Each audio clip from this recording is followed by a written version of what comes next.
Well, the West Lafayette drive-through COVID testing clinic closed earlier than planned again today due to dangerously low temperatures. The clinic on Northwestern Avenue was scheduled to remain open until 8 p.m. However, organizers made the decision to close at 5 because of the falling temperatures and wind chills. The clinic will reopen Friday at noon and plans to remain open until 8 p.m. unless they advise otherwise. For more information on the testing clinic, you can head to our website, WLFI.com. Well, today the nation pauses to reflect on the one-year anniversary of the January 6th assault on the U.S. Capitol. 5 people died as a result of the attack, and more than 700 people have been charged with crimes stemming from that day. Natalie Brand has a look at the commemorations today in Washington.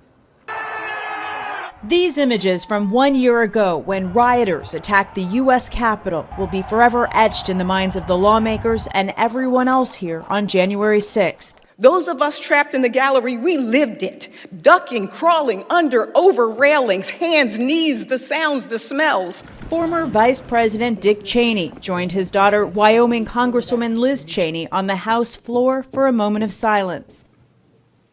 The president and vice president came to Capitol Hill to mark the solemn occasion. The American spirit is being tested.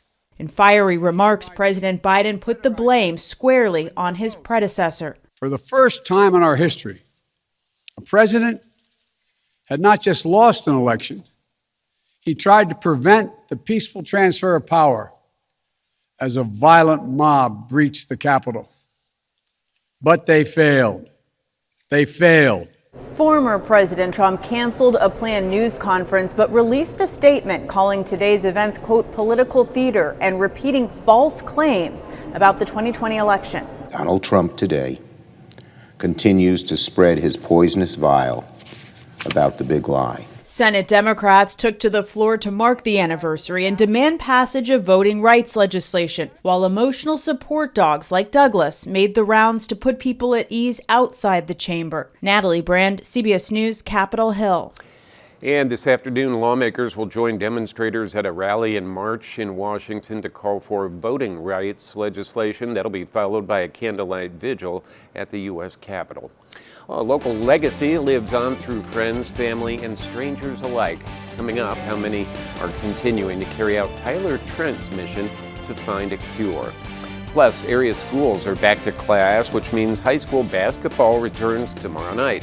Sports 18's Bree Shackelford reveals the winner of this week's Friday Night Frenzy Game of the Week. That's just ahead.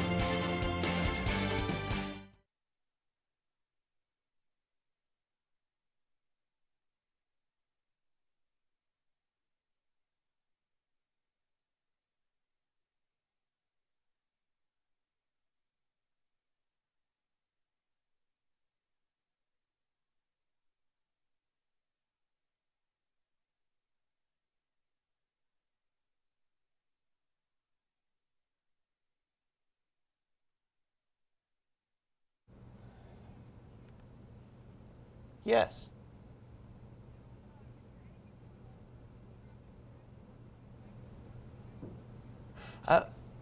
More time for weather because there's nothing going on in traffic. Yeah, thank you.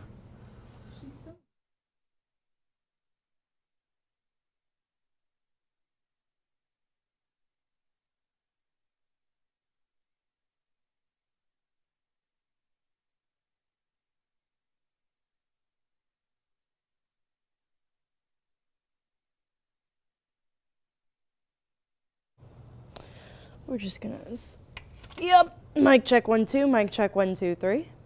Yeah, thank you.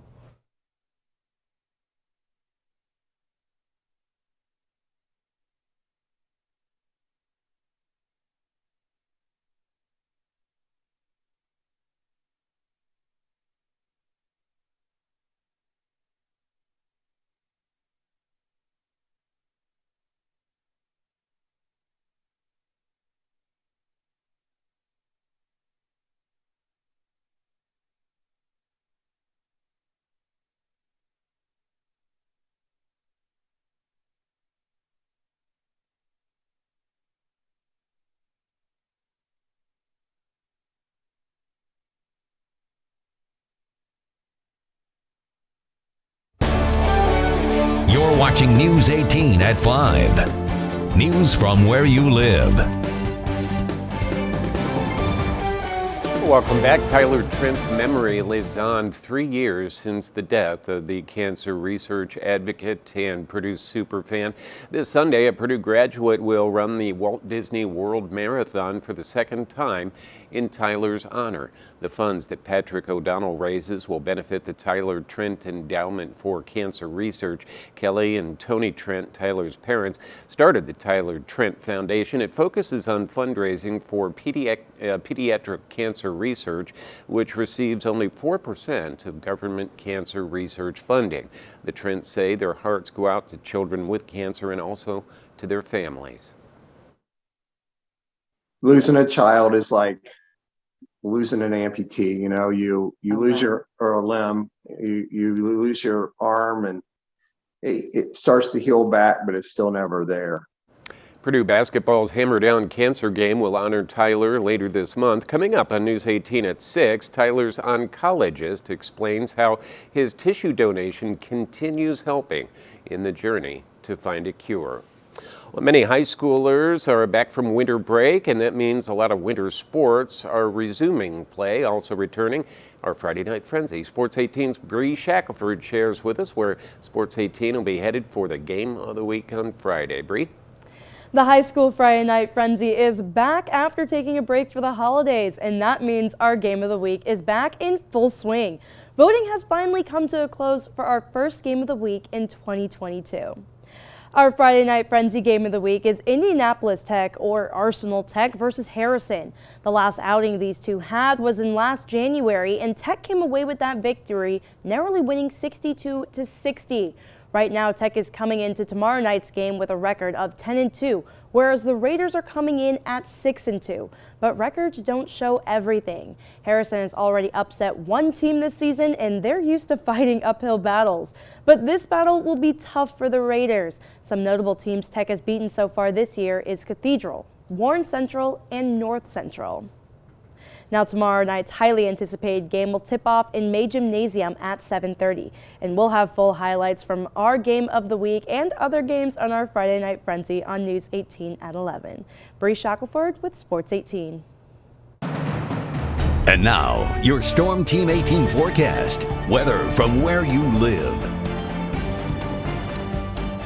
That is a wind chill advisory just west of the state line here in Illinois, but our wind chills are still going to be rough here getting into tonight. Tonight's just going to be bitterly cold, but we don't have the snowpack like they're going to have down in southern Indiana all the way down to Tennessee. If we had more snow on the ground, it would be a lot colder than what it is outside right now. But there's all your heavy snow. Beware if you're going south towards Seymour, Indiana, Louisville, and then all the way down towards Nashville.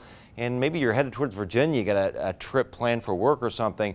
Really bad travel tonight, and then even into tomorrow. For us, some cloudiness tonight. We may pick up a few lake effect flurries and light snow showers. We've had some of these snow grains at times today. I know it looked like I had a little powdered sugar on my windshield when I was coming to work today, but that's going to be it. Just very light dustings, perhaps in a few places with the bitterly cold air here, but this system coming in will bring some warmer air just in time for the weekend, but it won't be warm enough for it all to be rain is the thing. So a few spits of snow, light snow showers, breezy, single digits this evening, wind chills below zero, and then wind chills below zero all night, as low as 12 below.